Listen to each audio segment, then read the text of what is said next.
What up, fellas? It's Ty. Welcome back to the channel where we discuss all things prostate and prostate cancer related. If you're new here, welcome to you.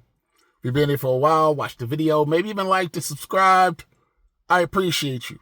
I really do. And welcome back. So today I need you all to buckle up. I'm going to say the quiet thing out loud. It is a discussion that us men would not like to have with a stranger, much less with anyone else. But we need to talk about it. And that is, I've been diagnosed with prostate cancer. Will she still love me? Or will she leave me?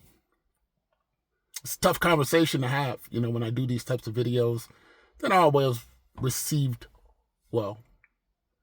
But I was having a conversation with someone who knew someone who had been dealing with prostate cancer outcomes for some time, and their significant other had left them, and they had made the ultimate choice to not go forward with their life. It's a real conversation that we need to have. When we are talking about the diagnosis, us seasoned gentlemen have an idea of what masculinity means to us. We grew up at a time where dominance and strength and sexual prowess defined our masculinity. And anytime that was encroached upon, make you feel like you've been hit by Mike Tyson. And prostate cancer is that punch, is that freight train that hits you out of nowhere and changes everything about who you think you are, how you feel about who you are, and how your relationships are with others. So we need to talk about it. When that diagnosis comes, nobody's expecting it. And we get to a place where we're trying to deal with it just ourselves. And I'm always a proponent of making sure that you get to a place where you deal with it before anything else. But you have to remember everyone else in those relationships. I always talk about that. The first thing I did was I was just mean. I was just mean. Why me? What's going on? All of this. No patience. No time for any additional conversations. And it wasn't that I felt mean. I don't know. I would say I was overcompensating for the fact that I was like this yesterday and I'm like this today. What the heck happened? And on top of that, I had lost 40 pounds. When I was diagnosed and I went through my whole thing, I lost 40 pounds. The idea of masculinity and strength and dominance, I didn't even feel like I could protect my family at that point. Up 40 pounds lighter, not feeling like myself. Forget the physical aspect of the whole thing. Just mentally, I just didn't feel like I could do that. Could I? Probably. If I had to, would I? Absolutely. But if you had asked me on a regular day, nah. That's the honest answer. 40 pounds lighter, feeling ridiculously weaker, no. And that comes out. Your significant other feels that. Especially if you have, and you are in a relationship with someone from our generations. Because if you are, then they have they grew up with their own idea of what masculinity looked like to them. And so anytime you are falling short within those types of things and they can't reconcile that, it could cause problems in your relationship. So you need to be mindful of that. I remember that my wife has been amazing through this whole thing. And when we went through, we were leaving the house around the first times, and she was like, "Hey, do you have a pad on?" And I instinctually answered her. I was like, yeah, I got one on. And as we drove, I was like, hold up. My mind was all over the place. I was like, hold on. So I said, look, I really appreciate you asking me about the pad, but I don't ever need you to ask me that question ever again. And she kind of looked at me and I said, I just can't have you in that. I can't have you in that circumstance. That might just be me. But that's my honest answer.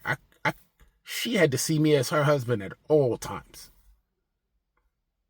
There were too many other circumstances where we could have a conversation where she was in the middle of me and my prostate cancer outcomes. Like you're having erectile dysfunction. Then that is immediately a situation where your significant other is involved. But the incontinence piece? Nah. I can take care of that. It's sometimes bad for a number of you. It's uncontrollable and something that you are trying to get grips of just in general of the idea of what that means. And then the fact that it is something that you can't control.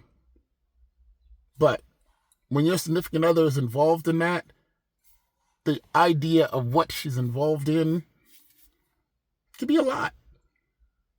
It can be a lot for most men. So when you're talking about that, and then you're also mean, it could cause some issues. Now, we're going to have a real conversation. Prostate cancer may be a contributing factor. It is possible that that is not the only factor that caused your relationship to break down. It could have been that this is the final straw. So when you are looking at it in totality, look at it in totality. Don't just look at it and say, hey, man, I got diagnosed with prostate cancer and all of a sudden she left, because your relationship could have been in a poor state before your diagnosis. You need to be aware of that. It's one of the reasons I say don't really lean on your significant other, because you're asking them to hold you up when they're going through the same thing. And so I always say that. Make sure that you understand what you're asking them to do.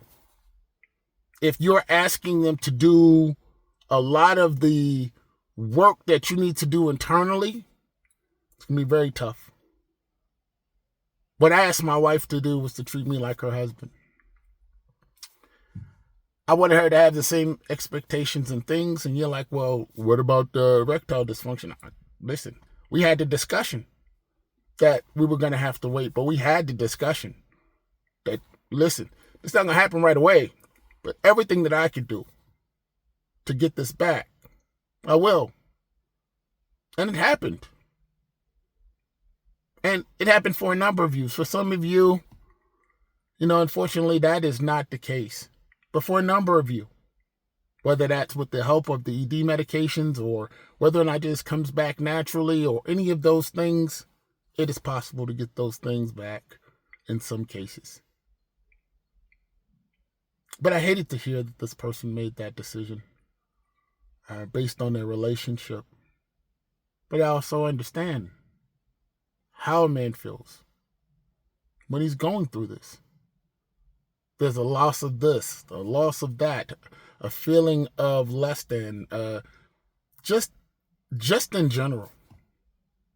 And then you are looking around and you're saying, this is the closest person to me. And some of you, even in my case, I could have, but I decided not to. You can have those discussions. Hey, today was this day, or today was that day. They want to know, but how much they want to know, only you know your significant other. Just keep that in mind. Nothing's guaranteed. I'm hoping that all of your relationships stay together and strong. I'm hoping that all of your circumstances and outcomes from your prostate cancer diagnosis to your recovery go well. But none of that is guaranteed. And as such, I want to make sure that you are in a good place from your mental health standpoint so that you can progress and move forward in the best way for you. Just in case everything doesn't go your way. So I need you all to hang in there and keep your head up, keep moving forward. As I always say, bend, don't break.